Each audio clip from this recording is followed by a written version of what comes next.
Unsung Murder Ballads discusses topics of a disturbing nature. And we're not going to hold back on the graphic details and disturbing content. So we do not recommend our podcast for children under the age of 13. And while we respect the victims and their families involved in these tragic cases, we're also going to be critical of mistakes that are made during the investigations. And we're going to use dark humor to express ourselves now and then. So with that said, this podcast may not be for everyone. And that's okay. We're glad you're here checking us out. And if you've made it this far, welcome to the Unsung Murder Ballads family. And follow us on Instagram at Unsung Murder Ballads if you want to talk to us.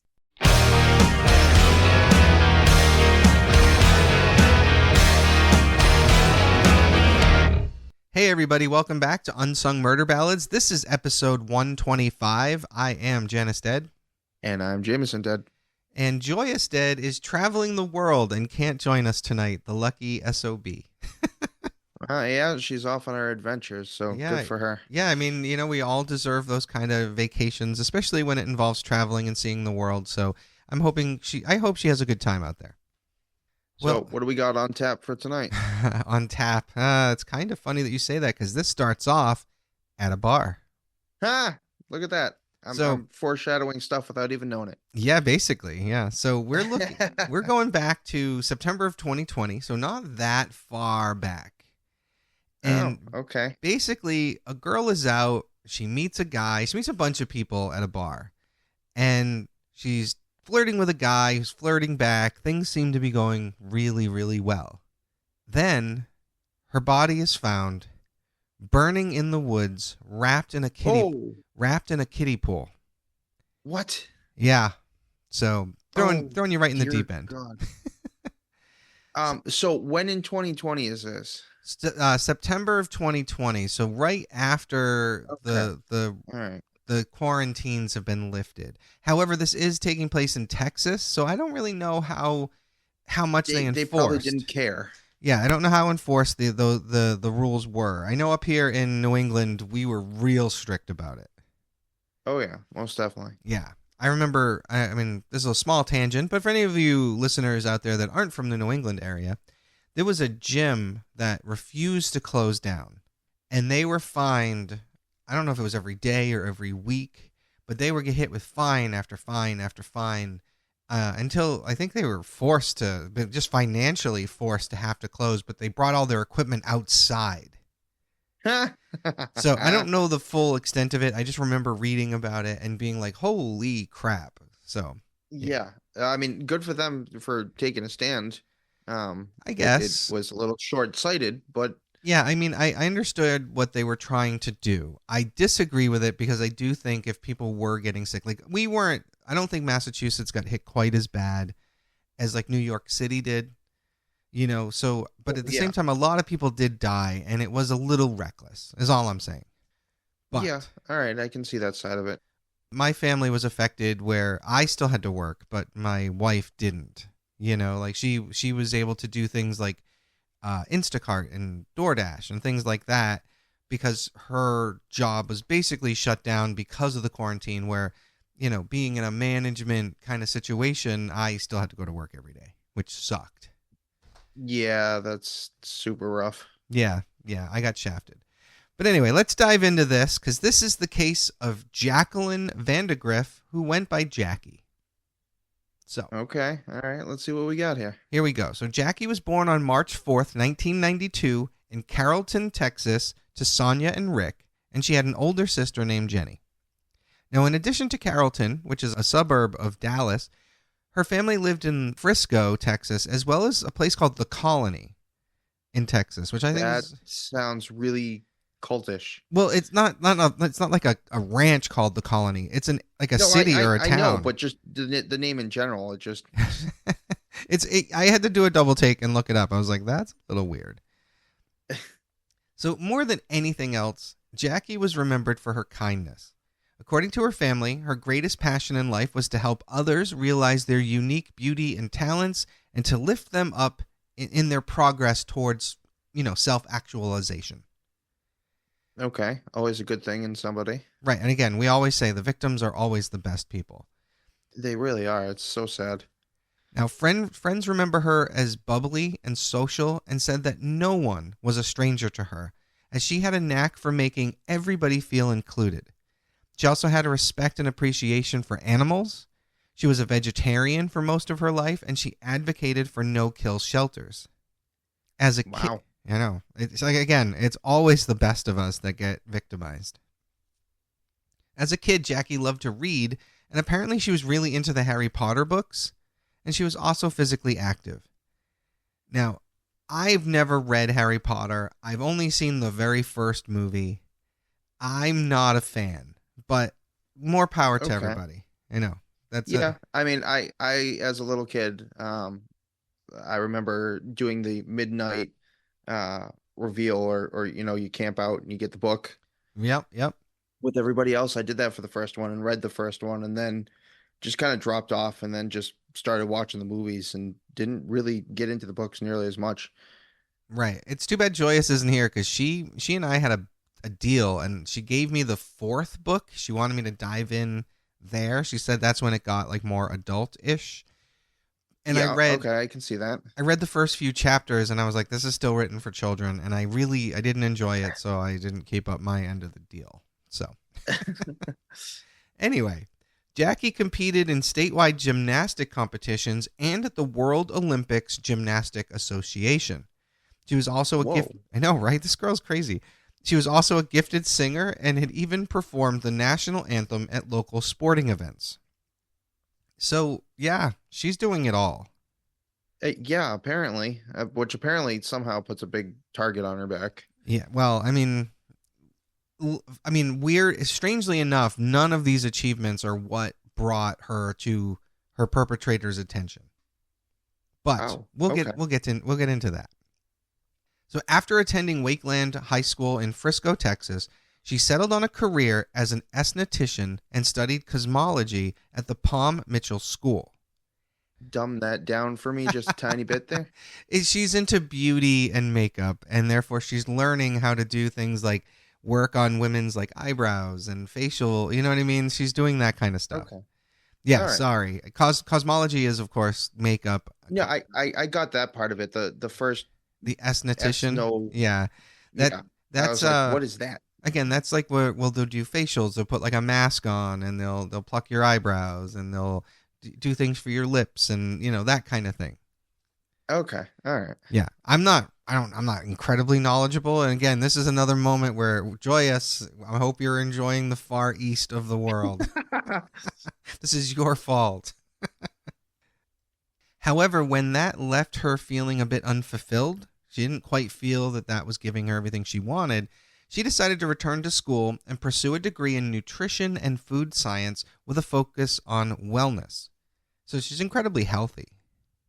And a very, very school and learning based life, it seems. Right. I mean, I went to college, but as much as I would love to go back and learn something new, I'm like, I don't have the time to commit to that. So I'm envious of her ability to have done it, especially so young.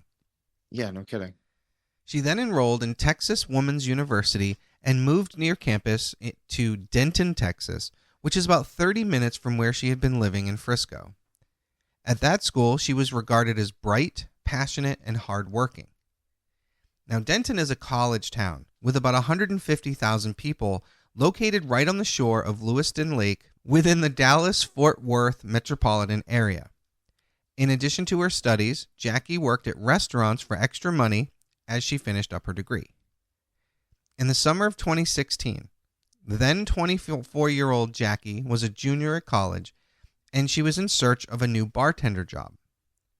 On the evening of Sunday, September 13th, 2016, Jackie was strolling through downtown Denton and just dropping off resumes at various bars and restaurants in the area. At 8 p.m., she stopped into the Fry Street Public House, which is a bar and restaurant on Avenue A in Denton. Now, during the week, it's more of a sports bar with multiple TVs for games and, but on the weekends, it kind of turns into a nightclub. Oh, interesting. Now, inside, Jackie approached the female bartender to ask if they were hiring, and she also dropped off her resume.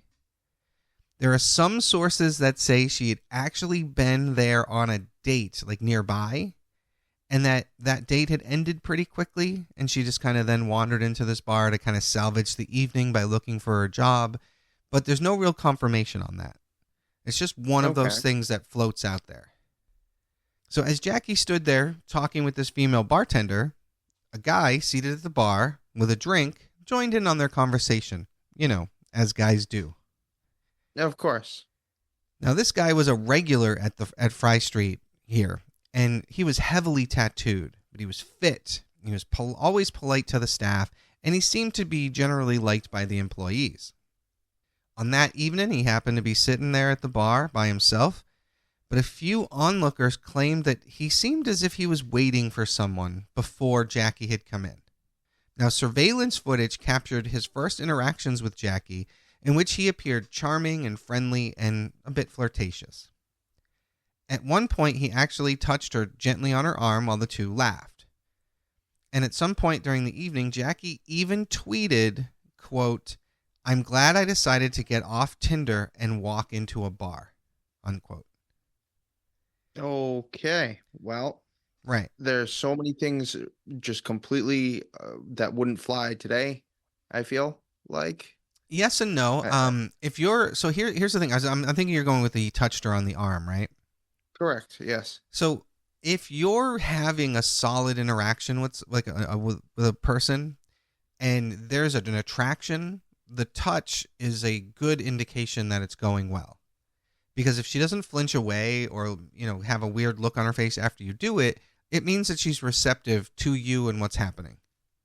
And there's an old, and this is old school, like our generation, where they encourage you that you do want to make physical contact because it, if they're into you, it's going to kind of send a charge to their body, like, oh, he touched me kind of thing. So there was an encouragement. Which makes sense. It's so funny because it's so foreign of a thing now, because you gotta jump through hoops and you gotta do this and you gotta do that before anything can ever happen. See, you're half right. I would disagree with it only because if the person's into you, you have nothing to worry about. What the difference here is, if you touch someone without their permission and they're not into you, that's where the problem comes in. And there's no way to know it until you fuck up. So that's what I'm saying is, I feel like back then, or in this certain situation, the fucking up wouldn't be nearly as traumatic. But this is 2020, so it's not that long ago. No, this is still after the Me Too movement. Yeah. So it's not that long ago, and again, it still happens every day out there. It's just as we're older, we think that we can't do this anymore, but that's not true. You just can't. The difference is you have to be aware of how creepy you're coming off. And I work at a bar/restaurant. I see this every day. So, and I myself I used to be a much bigger flirt than I am now. But even now, I still kind of joke with people, but I'm very aware of when I make contact with somebody. And it's okay if the other person is into you. It's when they're not. And 95% of the time, they are not into you. So you're not wrong. There's a degree of keep your hands to yourself. But if the chemistry's really there, that's the way to test it. Because if she's not receptive, you're going to know pretty quickly if you reach out and I'm not saying hold her hand. I'm saying just when you're laughing, touch her shoulder, touch her elbow, maybe the small of her back, depending upon your position. But that's how you know.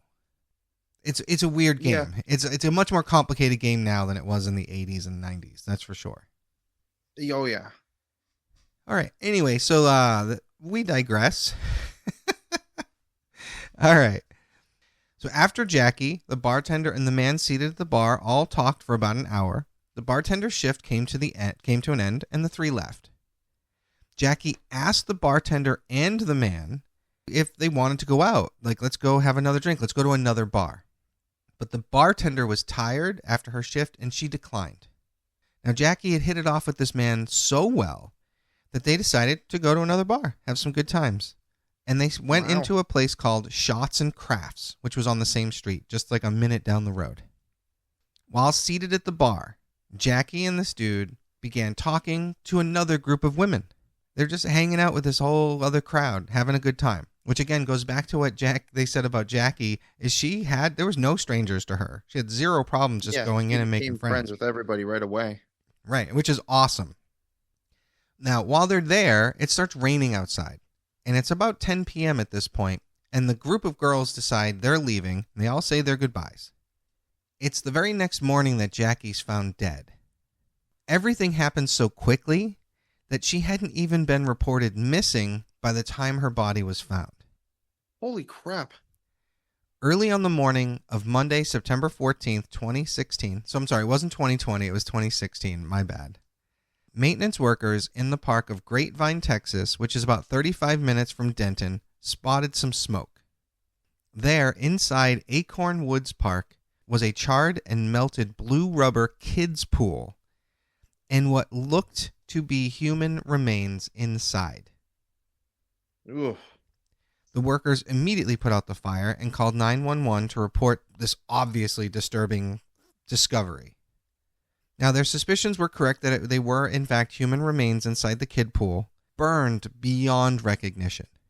Even dental or? Well, no. Recognition, like you couldn't look at her and know who she was. Oh, okay. So initially, officers couldn't even tell if it was a man, woman, or a child. Holy crud. Fucking crazy. And this is funny because this is what we did a burn victim 2 weeks ago, didn't we? Yeah. I have a pattern. I have to work on that. Yeah.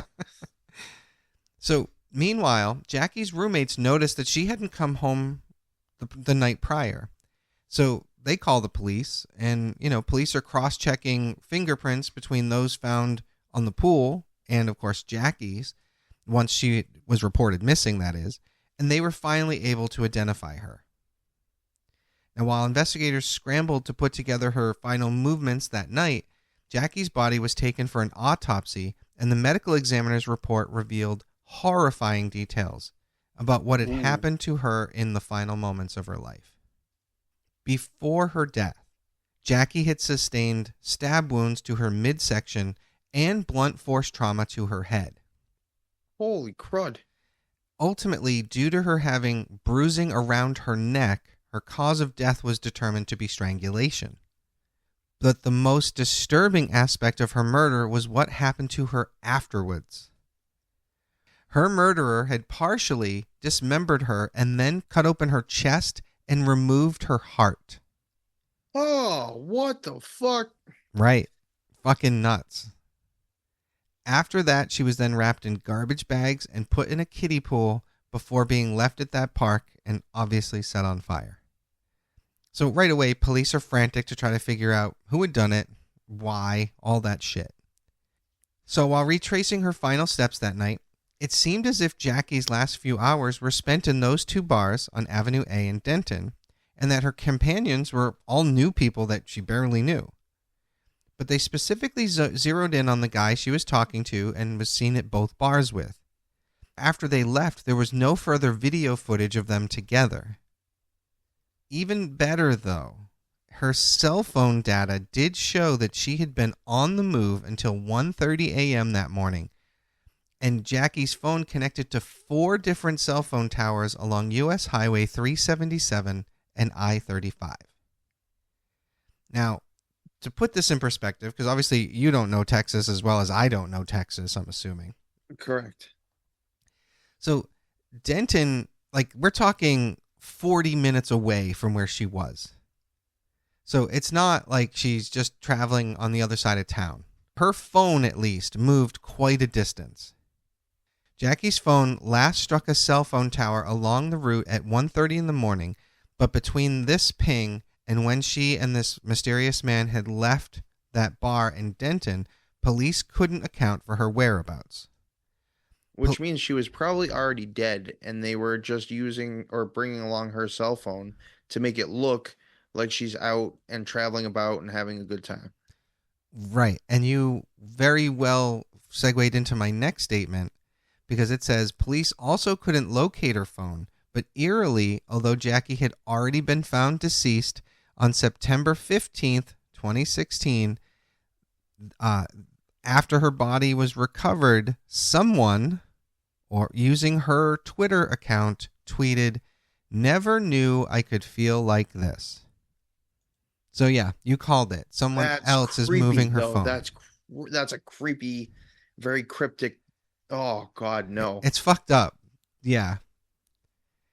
So police obviously now believe that whoever had murdered her had been using her phone in an attempt to kind of throw off suspicion of her being missing. It's also possible that that tweet she had sent from the bar or soon thereafter about glad she got off Tinder and went into a bar may not have been sent by Jackie. Oh, okay. Right. So obviously at this point, they're trying to track down this dude. And initially they were only able to identify the woman who was at one of the women who was at the second bar, which was Shots and Crafts, with Jackie and this guy. And in a stroke of good luck, when these women were questioned by the police, one of them actually knew the identity of the guy that she was talking to. What? Holy crap, that never happens. Right. Well, I mean, again, only 150,000 people in this town. So yeah, okay. Right. And I mean, they're all young kids. Like, if they're all in that age range, we're generally okay, especially if this is someone who's coming around a lot. He also has identifying features like tattoos. So, kind of helps. Yeah, exactly. So when they spoke to this woman, it turned out that he had actually spoken to her that night about her fitness goals, and he had given her his business card. So they knew how to find him. He was a 30-year-old trainer and a bartender named Charles Bryant. He also happened to live in Halsett, Texas, which was the location of Jackie's final phone ping. So, in addition to bringing him in for questioning, the police were able to serve his home with a search warrant. While they attempted to unravel the evening's events with Bryant here, another team of investigators were at his house combing through every inch of his yard, his car, and of course the inside of his house. Let me guess, they found nothing. Well, give me a moment. Give me a moment. According to the search warrant, in addition to a possible connection to Jackie's murder, Bryant was also suspected on child sexual abuse material charges. No. A search of his electronic devices confirmed that this was unfortunately true. And Bryant now had those charges leveled against him in addition to being the sole suspect in Jackie's murder. Oh, God. And, I don't get it. I really don't. I mean, unless we're saying like child pornography and it's like 16, 17-year-olds, and I'm not saying that that's okay, but at least they kind of look like grown women versus like, an 8-year-old. Yeah. I know it's not much better, but it's a little better, No, I get what you're saying. And I can hear Joyous yelling at me right now. Like, no. Oh, I'm sure. So the searches of Bryant's home just revealed more damning evidence. Inside his trash was the black canvas Texas Woman's University tote that Jackie had been wearing the day she had disappeared. This guy cleaned up shit. How stupid can you possibly be? Yep, this guy didn't clean up shit. Oh, my God. And from inside his white Mitsubishi Outlander, they recovered a clear zip tie with Jackie's hair on it. Holy crap. Yeah. What? He's an idiot.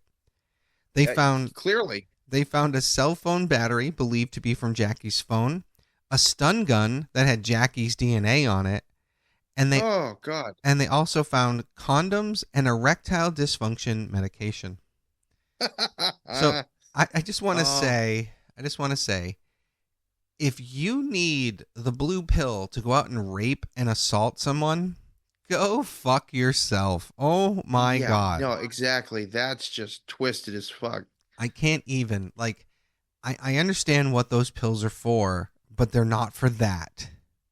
No, not at all. And I'm sure that things didn't go as smoothly as he was hoping, and he probably took his frustrations out on her. We haven't opened that Pandora's box yet, but give us a moment. It's coming. I know it is. Yep, give us a moment.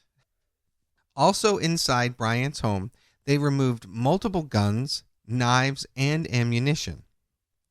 The FBI stepped in to assist in searching the property and removed 6 samples of soil from Bryant's backyard and close to 20 swabs of his DNA. When investigators spoke to his neighbors about his behavior in the days before and after Jackie's murder, one neighbor confirmed that Charles did have an inflatable blue kiddie pool in his backyard that was no longer there. Well, there's some damning evidence for you. Not that they need it anymore. This fucking guy might as well have just laid it all out for him. Seriously. Like they're as he's getting arrested, they're like, and on the table it's exhibit A through F. Fucking dumbass. Like, that's not mine. It's my sister's. My sisters. The condoms are my sisters. Of course, near the circle of depressed ground where the pool had been, they found a fragment of one of Jackie's bones. Oh, God. I'm telling you, it just adds up against this guy. Another informant came forward stating that they had been in the vicinity of Acorn Woods Park on the morning Jackie's body was recovered, and this witness claimed to have seen a man lurking in the bush nearby where her body was found. That man then took off in a light-colored SUV, which matched the description of Bryant's vehicle. Meanwhile, with Bryant in custody but no confession, police brought in a member of the Texas Rangers in hopes of coaxing more information out of him. I kind of wish Massachusetts had something like the Texas Rangers. It would be awesome. Yeah, they're like badasses. I love it. Yeah. So when they ran was it Chuck Norris? No, was he a Texas Ranger? I know he's Walker, Texas Ranger. Oh yeah, you're right. It was Texas Ranger. You're right. It was. I honestly couldn't remember. I was thinking of was it the movie with Harrison Ford and Tommy Lee Jones? Was it The Fugitive? The Fugitive. Wasn't he a Texas Ranger? That's what I was thinking. Yes. Yep. Okay. Anyway, when they ran his background check before questioning him, they discovered that he had a protective order placed against him from another woman. So he's already sitting there with restraining orders. That's just he just put on this huge facade and made himself look like this really awesome guy. Well, we're about to dig deep right now. Oh boy. Basically 3 months prior to Jackie's murder in June of 2016, Charles Bryant, who was 29 at the time, and 18-year-old college student Caitlin Mathis met and they began dating. It's an 11-year difference. And yeah, I can hear Joyce's voice in my head again. Yep. And I agree. Once again, I mean, it's creepy, but it's not as creepy as it could be. Right. And 18 is still a child, but they're also an adult. So it's 6 of one, half a dozen of another in my head. Yeah, I agree. So Caitlin, who had just graduated from high school, was headed to the University of North Texas in the fall, and in the meantime was working as a server at Buffalo Wild Wings in Grapevine. It was there that those two met soon after Caitlin had graduated from school.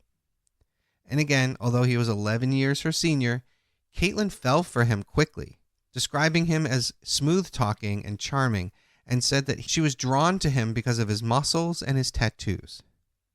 The two enjoyed a budding romance, but within weeks, Caitlin began to notice those red flags, that narcissistic behavior.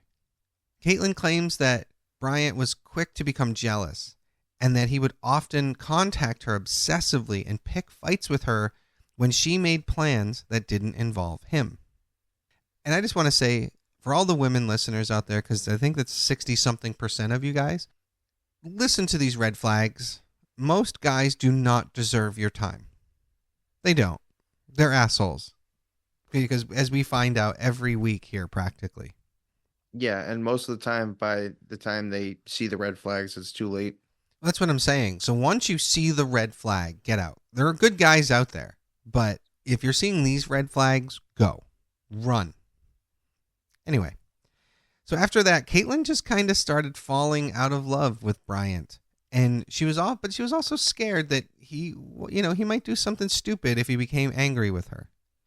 So by mid-August, after less than 2 months dating, Caitlin broke things off with Bryant, and he was definitely not ready to let her go.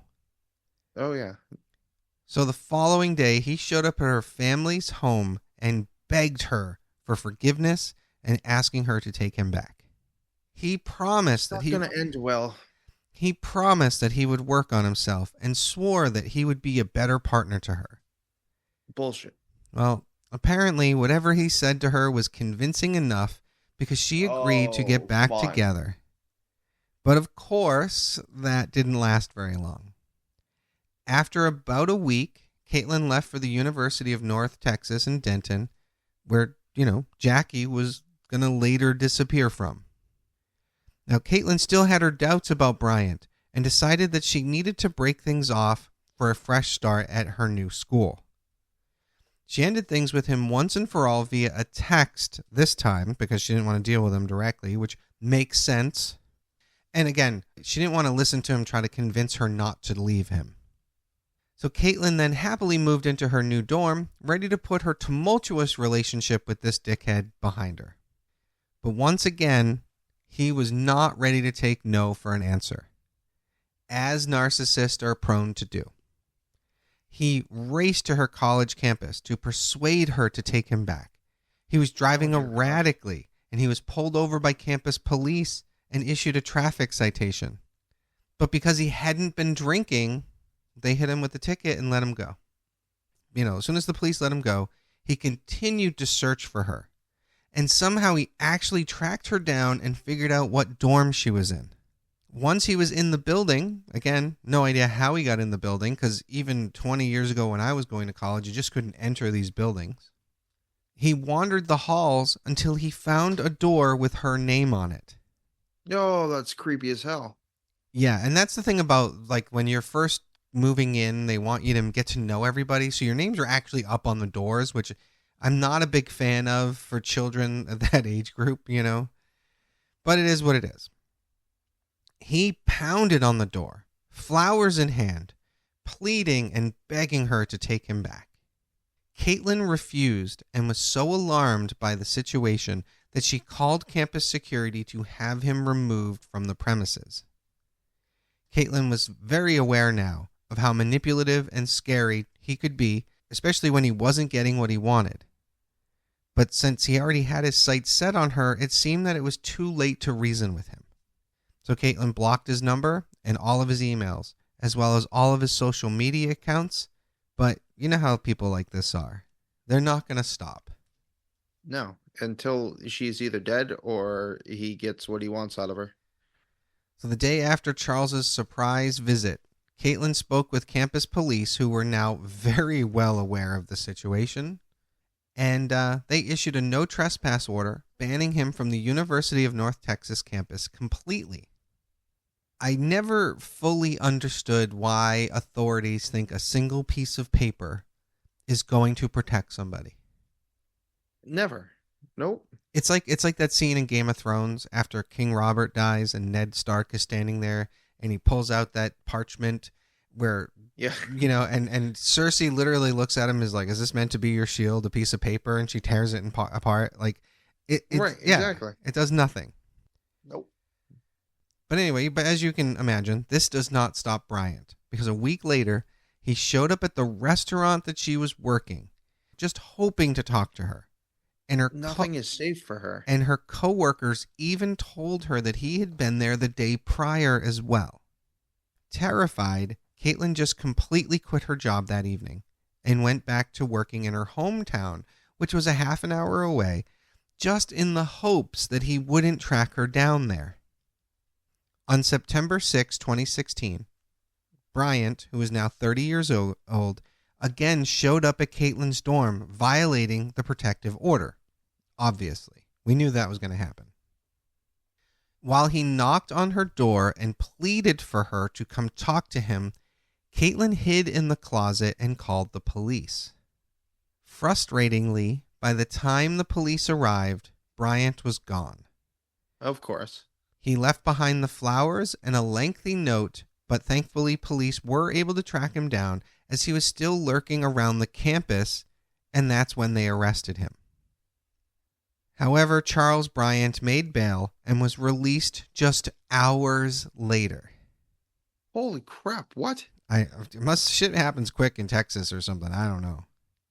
And this is just a little extra frustrating because This is only 1 week before he meets Jackie, and she would subsequently be murdered. After he was released, he continued to make new accounts on social media and new email accounts to get in touch with Caitlin. He emailed her from an email that she didn't recognize, writing, quote, "Here I am, heartbroken and with a criminal record for bringing the girl I love flowers," unquote. Wow, way to play the victim there, asshole. Narcissist, man. Yeah, just, oh my God. That same day on Facebook, he wrote, quote, "Unrequited love kills more people than cancer every year," unquote. Yeah, what a dramatic little... I would say, I'm shocked, but it's just, yeah, it's pathetic. He's just, he needs to start an emo band is what he needed to do.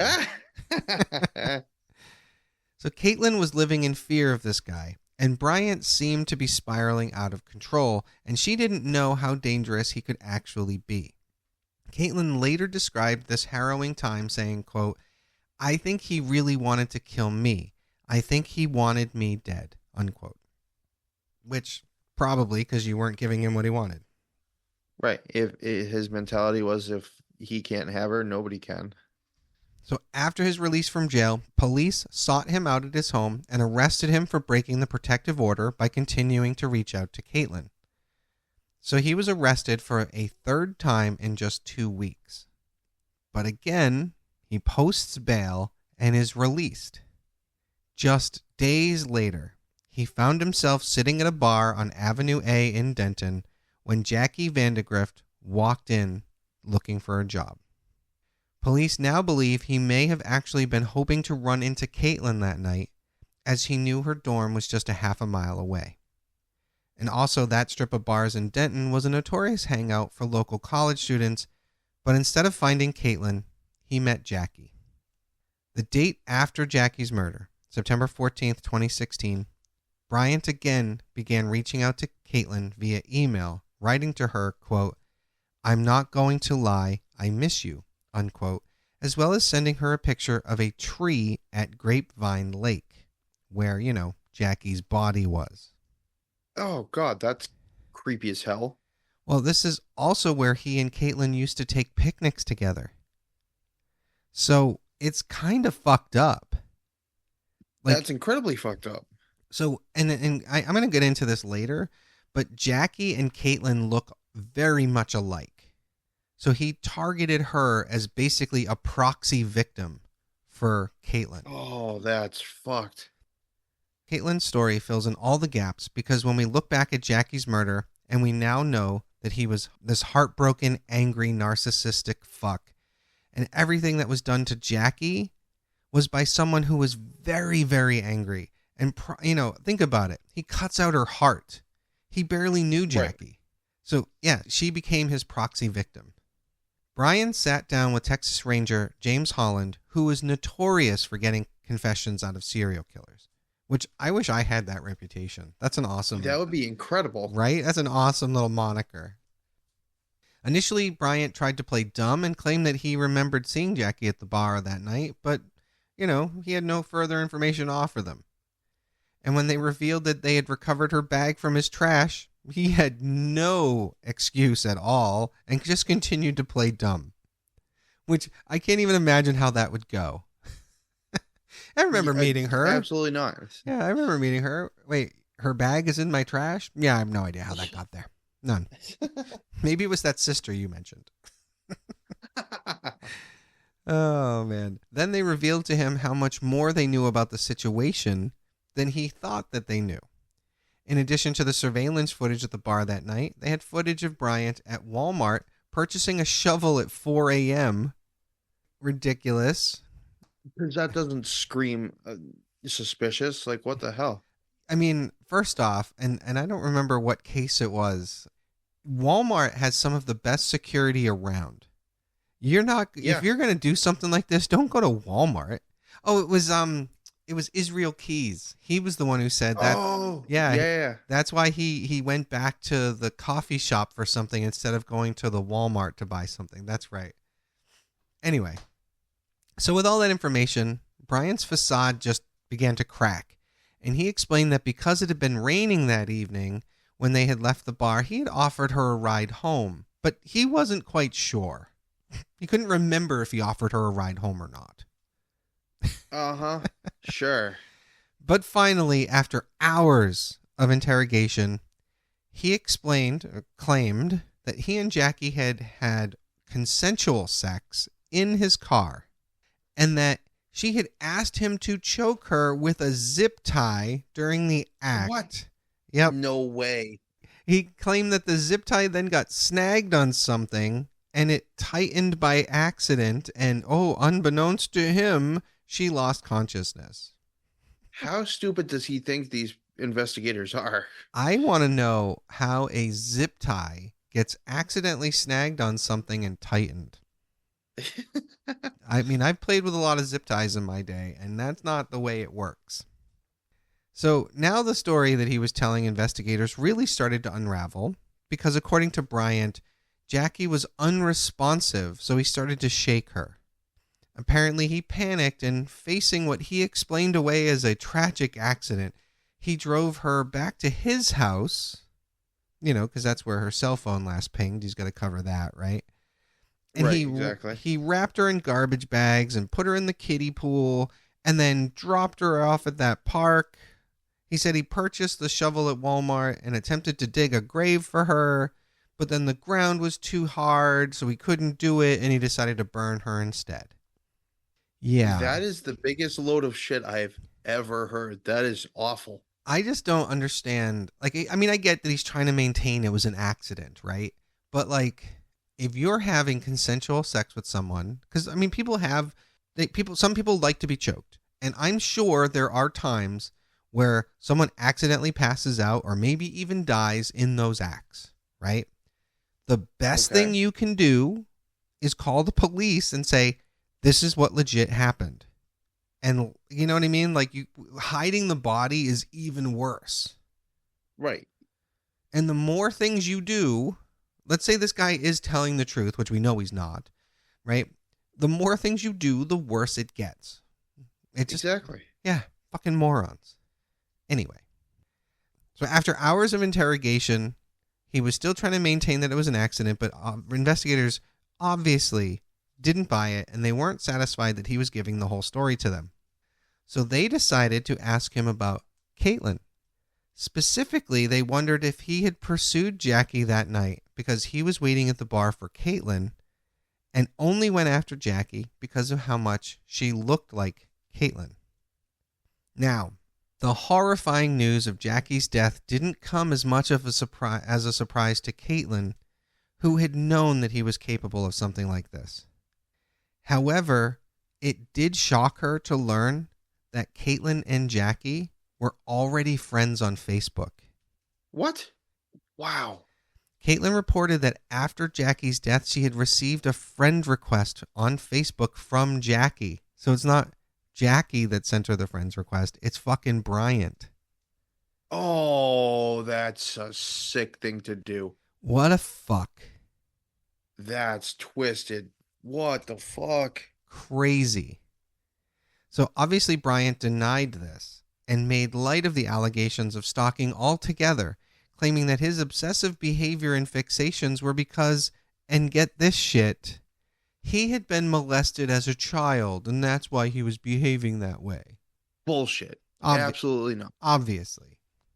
On September 19th, 2016, 4 days after Jackie's body was found, Charles Bryant was officially charged with her murder.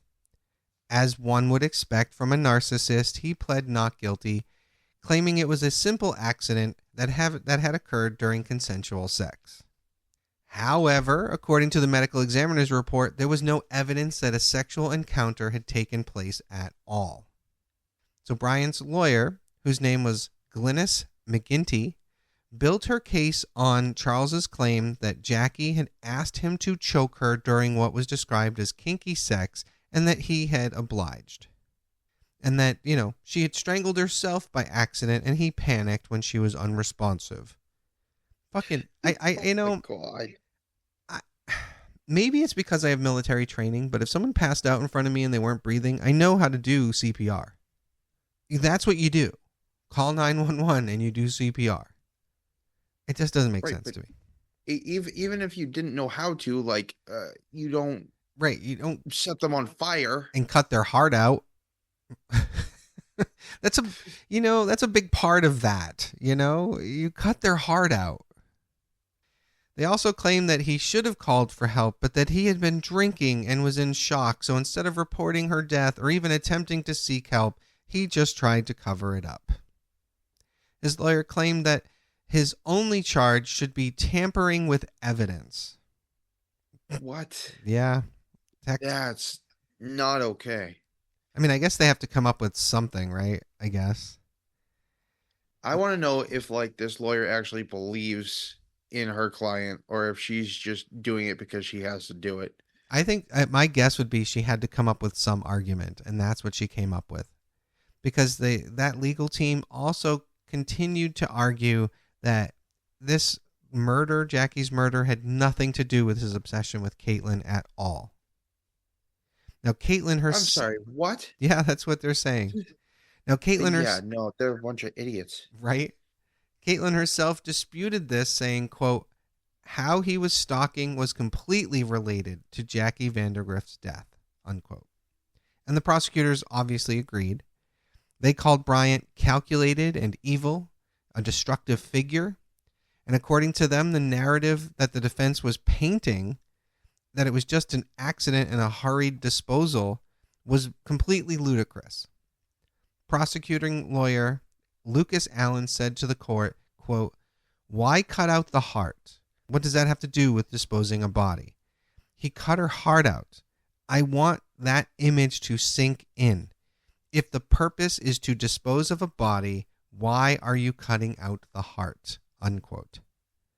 Which I just basically said a couple minutes ago. It doesn't make any fucking sense if it has nothing to do with the ex-girlfriend who broke your heart, you poor baby. Right. So there was no DNA found on Jackie, and there was no condom that was recovered. And the blow that she had sustained to her head before being strangled was so forceful that it could not have been an accident during sex.